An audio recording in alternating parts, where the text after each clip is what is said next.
Hello, and welcome back to my NHL 2004 Jersey Quest Dynasty with the Philadelphia Flyers and Dennis Seidenberg. As you can see here, we're kind of like free agency after the 2004-2005 season, which means we did not win the Stanley Cup. So I'm just going to kind of quickly go through what happened in the 2004-2005 season and whatnot. So kind of going to regular season, we kind of regressed compared to last season, which I wasn't really surprised by.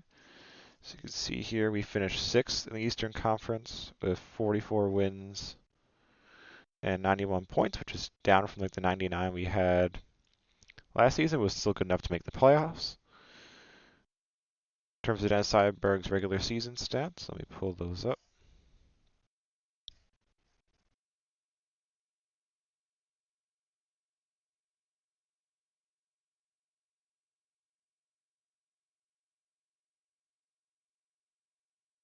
There you go. He played 66 games, had 9 goals, 47 assists for 56 points, which is pretty good, I'd have to say. In terms of the playoffs, here I'll pull up the playoff tree. That probably makes the most sense. Scroll through. There you go. So you can see we got matched up against the Tampa Bay Lightning in round 1. We won that series in 7 games, 4-3. We got matched up against the Senators, who were like the top seed in the East and the President's Trophy winners. In round 2, we won that series 4-1. And the conference finals, we got matched up against the New Jersey Devils. When that series made it to 7 games, as you can kind of see here, but we lost in 7 to the New Jersey Devils. So they're kind of our second rival in this dynasty mode, along with the Colorado Avalanche. You kind of see here the Devils ended up going on to win the Stanley Cup against the Vancouver Canucks in 6 games. So kind of these first 2 seasons, we've lost to the team that's gone on to win the Cup, either in the Cup final or the Conference Finals in this case. And here's just a quick kind of look at the West playoff picture.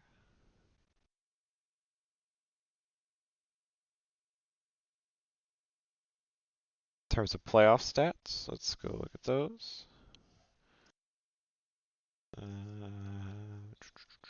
Sort.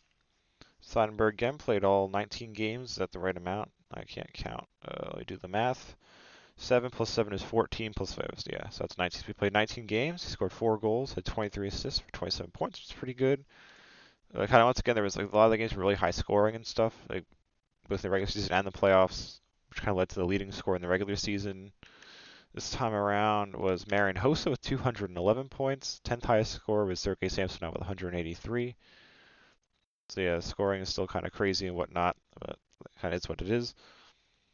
In terms of free agency and contracts, I honestly didn't really do all that much because our like roster is pretty good where it is. There wasn't really like anywhere for me to really make that many upgrades. So I'm keeping the roster the same, kind of going back, and hopefully we do better next season, which is probably a bit of a risky strategy, but kind of is what it is. I'll kind of see if we progress or not. The only thing I might do is I might trade Claude Lapointe for like a draft pick at the start of the season. For some reason, you can't trade draft like for players for draft picks like in the free agency period like this. So I'll have to wait till like the start of the regular season. I'll probably trade him and let Patrick Sharp be our kind of fourth line center. But yeah, there isn't really much room for me to make upgrades because the players that are kind of overall, so I want them to be higher. They're like young players that have like room to grow, so I might as well leave them in there and let them grow and get experience from playing and whatnot.